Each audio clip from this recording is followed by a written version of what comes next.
बिस्मिल्लाहिर्रहमानिर्रहीम। अस्सलाम वालेकुम। जो भी है पीछे ले पर्सनल एंड प्रोफेशनल डेवलपमेंट पे आज हम बात करेंगे। किसी भी इंसान के लिए सबसे अच्छी इन्वेस्टमेंट उसके लिए ये होती है कि वो अपनी ज़ात के ऊपर इन्वेस्टमेंट करें। आप जितने मर्जी अखराजात करते रहें, जितने मर्जी अपने एक्सपेंसेस बढ़ाते जाएं, लेकिन आपके लिए सबसे मौसर इन्वेस्टमेंट जो होगी वो आपकी अपनी ज़ात पर है। तो ये ट्रेनिंग भी इसी सिलसिले से हवाले से है। इसमें आज हम आपसे डिस्कस करेंगे 7 habits of highly effective people. ये एक किताब है जो स्टीफन कवी ने लिखी। स्टीफन कवी ने बहुत से एम्प्लॉयज़ और बिजनेस कम्युनिटीज़ के साथ, एम्प्लॉयज़ के साथ और मुख्तलिफ नेटवर्क के लोगों के साथ काम किया। तो उसने ये रियलाइज़ किया कि ये 7 आदत जिन लोगों में होती हैं वो हाईली इफ़ेक्टिव होते हैं, वो कामयाब होते हैं, उनकी सक्सेस रेट ज़्यादा होता है। और अगर इसका अपोजिट करें तो ये 7 आदत जिन लोगों में नहीं होती बेसिकली वो नाकाम होते हैं। और ये आप लोग खुद देखेंगे, आप लोग आइडेंटिफाई करेंगे कि जितने भी दुनिया में कामयाब लोग रहे हैं उनमें ये 7 आदत लाजमी पाई जाती हैं। अब पहले कि ये 7 हैबिट्स एक्चुअली में है क्या। फर्स्ट है बी प्रोएक्टिव। स्टीफन कवी कहते हैं कि आप अपने अमल पे, अपनी एक्शंस के, अपनी बिहेवियर्स के खुद रिस्पॉन्सिबल हैं। आप खुद ये डिसाइड करते हैं कि आप कैसे मुख्तलिफ स्टिमुलस को आप कैसे रिस्पॉन्ड करेंगे। उसका ये बड़ा वाज़े प्रोएक्टिव को कहते हैं वो होता है जिसके पास ये एबिलिटी होती है कि वो स्टिमुलस और रिस्पॉन्स के दरमियान कैसे बिहेव करेगा, कैसे चूज करेगा, उसकी एक्शन क्या होगा। सपोज करें अगर किसी ने आपको थप्पड़ मार दिया तो आप कैसे रिएक्ट करेंगे। कहते हैं ये इंसान की इंडिपेंडेंट विल है और वो प्रोएक्टिवली सोचता है और फिर अपना रिस्पॉन्स देता है। Second habit is important. Begin with the and in mind कि आप कोई भी काम करने जा रहे हैं, आपके जो भी गोल्स हैं, आपकी जो भी प्रायोरिटीज हैं, आप पहले ये जरूर सोच लें कि एक्चुअली में इसका एंड क्या होगा, what you want to do, आप करना क्या जा रहे हैं, आप इसके बारे में कहते क्या हैं, आप इसको। और इसकी वो एग्जांपल बड़े, ये अगली ट्रेनिंग में वैसे हम इसको डिस्कस करेंगे, लेकिन मैं थोड़ा सा आपको बताऊंगी। इसकी एग्जांपल वो देता है कि सपोज करें अगर आप मर गए तो आप अपने बारे में क्या सुनना चाहते हैं, अपने प्यारों से, अपने कोलीग से, कि आपको किन अल्फाज में याद करें। तो यहाँ पे भी वो ये बात कर रहे हैं कि आपने कोई भी टास्क करना है, कोई भी आपने काम करना है, आपने ये देख लेना है कि इसका एंड क्या होगा। आपकी अपनी स्ट्रेटजी, आपकी प्लानिंग एंड को माइंड में रख के आपने प्लानिंग करनी। यस, यहाँ पे थर्ड आदत, अब ये देखिए, पुट फर्स्ट थिंग फर्स्ट, कि आपको ये पता होना चाहिए कि इम्पोर्टेंट टास्क कौन से हैं और आपने इफेक्टिवली कैसे उसको अपने टाइम को मैनेज करना है। अब अगर आप इसका अपोजिट करें, इसका अपोजिट को करते हैं, वो ये कहते हैं कि जो नाकाम लोग होते हैं उनको पता ही नहीं होता कि काम करना कैसे है, वो बाद में होने वाला काम पहले कर लेते। तो यहाँ पे फिर वो आइजनहॉवर मैट्रिक्स का हवाला भी देता है और वो ये कहता है कि दुनिया में 4 काम, अगर आपके जो भी काम है उनको 4 तरीके से आप डिवाइड कर सकते हैं। और ये आइजनहॉवर अमेरिका का प्रेसिडेंट रहा, उसने 4 डिवीजन से देखा कि एक आपका काम है जो इम्पोर्टेंट है और जो अर्जेंट है।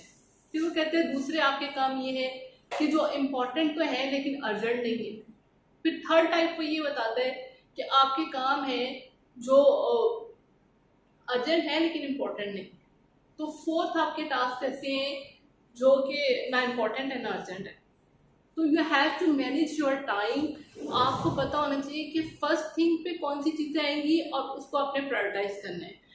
आप ये देखें कि जो बच्चे क्लास में टॉप करते हैं उनकी भी एक प्लानिंग चल रही होती है। वो अपने सिलेबस को डिवाइड करते हैं। वो ये कहते हैं कि ये चीज़ें मुश्किल है, ये मैं पहले करूँगा, ये बाद में करूँगा, और वो इम्तिहान में पोजीशन दे देते हैं।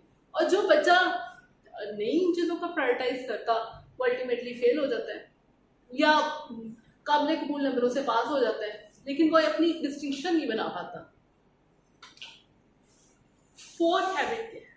फोर्थ ये है कि थिंक विन विन। देखिए, जीतने के दो तरीके होते हैं।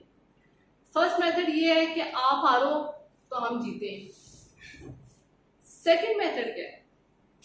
सेकंड मेथड ये भी आप भी जीते हम भी जीते। वो जीत और हार वो तो गेम्स की हद तक तो ठीक है कि स्पोर्ट्स प्लेग्राउंड तक तो वो अच्छी रहती है, लेकिन आपकी वो कहते हैं कि आपकी म्यूचुअल बेनिफिट्स, आपकी इंटरेक्शंस, आपके रिलेशनशिप में आपकी विन विन अप्रोच होनी चाहिए। देखिए, अगर कोई आपका पर्सनल रिलेशन है, पार्टनर्स हैं आपस में लाइफ में, वो दोनों की विन विन वो स्ट्रेटेजी होती है तो वो आगे एक्सेल करते हैं। उनमें से अगर एक भी अपनी रिस्पॉन्सिबिलिटीज को अफेक्ट नहीं करता, प्रोएक्टिवली नहीं सोचता या अपनी रिस्पॉन्सिबिलिटीज को सर पे लेता नहीं है, तो अल्टीमेटली वो रिलेशनशिप खत्म हो जाता है और उसके बाद उसके जो इफेक्ट्स आते हैं वो पूरी फैमिली देखती है। तो थर्ड फोर्थ ये कहता है कि आपको विन विन सोचना है। आपको ये नहीं कहना कि भी आप हारेंगे तो हम जीतेंगे, नहीं, आपको ये सोचना है कि आप भी जीते हम भी जीते, आप भी अपने प्लान्स लाए, आप भी अपनी स्ट्रेटेजी लाए, आप भी अपना नाम बनाए, हम भी बनाए।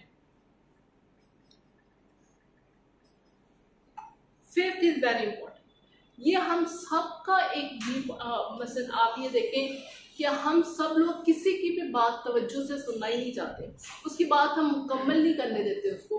अगर हम सुन भी रहे होते हैं तो हम कह रहे हैं ठीक है ये बात कर रहे हैं, और उस दौरान में उसकी बात पे फोकस करने के बजाय हम अपना एक रिस्पॉन्स तैयार कर रहे होते हैं कि हमने इसको जवाब क्या दे दें। और यही नाकाम लोगों की निशानी होती है। उनको आप कह के तो देखें कि आप में ये खामी है, वो फौरन भड़क उठेंगे, आपकी बात जो है वो तवज्जो से सुनेंगे। तो वो कहते हैं कि पहले आप दूसरों की बात सुनिए। अब घर में भी है, घर में क्या होता है, आपके बच्चों की बात आप प्रॉपर्ली नहीं सुन रहे होते, बच्चे वैसे भी स्लो बोलते हैं और थोड़ा टाइम लेते हैं, आप फौरन से सोच लेते हैं ये कह रहा है, आप अपना रिस्पॉन्स दे देते हैं, हालांकि वो कभी कुछ और भी कह रहा होता है। तो दैट इज द केस है कि आपको सबसे पहले दूसरे की बात आप सुने, समझे, फिर आप उसको प्यार से, मोहब्बत से उसको रिस्पॉन्स दे, अपना व्यू पॉइंट आप एक्सप्रेस करें। Six is synergise. सिनर्जाइज क्या है, इसके बारे में एक स्टोरी आप लोगों ने बचपन से ही सुनी हुई है कि एक बाप अपने बेटों को लकड़ियों का वो ला के देता है इकट्ठा और उसको कहता है कि इसको तोड़ दो, तो वो बच्चे तोड़ नहीं पाते, फिर वो कहते हैं चलो अब इसको लहदा लहदा करके तोड़, तो बच्चे फिर उसको तोड़ लेते हैं। तो बेसिकली ये वो बात है कि इत्तेहाद में बरकत है। आप यूनिटी रखें, आप अकेले कुछ नहीं कर सकते। दुनिया में आप देखिए जितनी भी ऑर्गेनाइजेशंस हैं वो सब एक दूसरे पे डिपेंडेंट होते हैं, वो एक दूसरे की स्ट्रेंथ से फायदा उठाते हैं ताकि वो एक अच्छा रिजल्ट हासिल कर सके। आप यानी कि यहाँ पे ये बात है कि एक और एक दो नहीं होते, एक और एक 11 होते हैं। तो जब दो लोग मिलते हैं उनका रिस्पॉन्स 11 वाला होता है। वो कहते हैं कि आप सिनर्जाइज करना सीखिए, आप कोलैबोरेशन बढ़ाएं अपने दरमियान। Sharpen the saw, that is important कि आप अपने आप को रिन्यू करें, अपनी मेंटल एनर्जीज को, अपनी फिजिकल एनर्जीज को, अपनी इमोशनल एनर्जीज को, अपनी स्पिरिचुअल एनर्जीज को। आपकी फिजिकल, आज आप जिस भी एज ग्रुप से यहाँ पे बैठे हुए, यहाँ से 10 साल बाद आपकी फिजिकल स्ट्रेंथ वो नहीं होगी जो आज है, तो आपको उसको रिन्यू करना पड़ेगा थ्रू एक्सरसाइज करें, क्योंकि एक तो आपका नेचुरली आपका मेटाबॉलिज्म स्लो डाउन हो जाएगा, तो आपको फिजिकल एनर्जी के साथ अपने मेटाबॉलिज्म को फास्ट करना पड़ेगा। आपको अपनी मेंटल एनर्जीज को इन्हांस करना है, आपको उसको इम्प्रूव करना है। अब जो नए जनरेशन आ रही है, जो आपसे यंगस्टर है, वो आपसे ज़्यादा इंटेलिजेंट है, उनके पास अप टू डेट इंफॉर्मेशन है जो हमारे पास नहीं है, तो आपको अपनी इल्म को हासिल करते रहना है। हज़रत अली का कौल है, महद से लेकर लहद तक इल्म हासिल करो, तो वो आपने अपनी इल्म को अपडेट करते रहना, अपनी मेंटल एनर्जीज को अपडेट करते रहना, अपनी स्पिरिचुअल वेलबींग को अपडेट करते रहता है। यानी कि वो कहते हैं कि आरी को तेज करो। शार्पन का साथ का मतलब क्या है कि आरी को तेज कर लो, तो आपकी फिजिकल एनर्जी, आपकी मेंटल एनर्जी, ये सारी आपकी ताकत है जिसको आपने रिन्यू करते रहना है। ये उसका पैराडिग्म जो उसने बनाया है। यहाँ पे मैं आपको बताऊंगी, ये फर्स्ट हैबिट्स में ये कहता है कि फर्स्ट हैबिट बेसिकली डिपेंडेंट, आपके अपने इर्द गिर्द घूमती है और ये आपकी प्राइवेट विक्ट्री, आपकी पर्सनल विक्ट्री में इंपॉर्टेंट किरदार अदा करती है। जैसे वो कहते हैं बी प्रोएक्टिव, ये आपकी रात तक है। बिगिन विद एंड माइंड, ये आपकी पर्सनल अचीवमेंट के लिए जरूरी है। पुट फर्स्ट थिंग फर्स्ट, आपकी टाइम मैनेजमेंट, ये सारी तीनों खूबियां मिलकर आपको प्राइवेट विक्ट्री देती हैं। फिर दैट इज इंडिपेंडेंस। डिपेंडेंस के बाद आप जब इन तीनों खूबियों के ऊपर अबूर हासिल कर लेते हैं तो then you will be independent. अब आप पब्लिक विक्ट्री के लिए, अवाम के लिए कुछ ना कुछ रोल प्ले कर रहे हैं। जैसे seek first to understand then to be understood, कि पहले आप दूसरों की बात सुने, इसमें आपके साथ लोग इन्वॉल्व हो गए। Think win win, win win सोचे, आप भी जीते हम भी जीते। सिनर्जाइज, आप इसमें रिलेशनशिप को स्ट्रॉन्ग करें। एक और एक 11 वाला कॉन्सेप्ट है, और अब यहाँ पे आम हमारा ये कॉन्सेप्ट है, हम लोगों का ये कॉन्सेप्ट है, एक डिपेंडेंस होता है और एक इंडिपेंडेंस होता है। लेकिन स्टीफन कवी कहता है कि नहीं, इंटरडिपेंडेंस भी कोई चीज है, कि इंसान जो है, सोसाइटी इंटरडिपेंडेंट होती है, तमाम लोग मिलके एक दूसरे पर डिपेंडेंट होते हैं। इंटरडिपेंडेंट होते हैं, आपस में डिपेंडेंसी हो।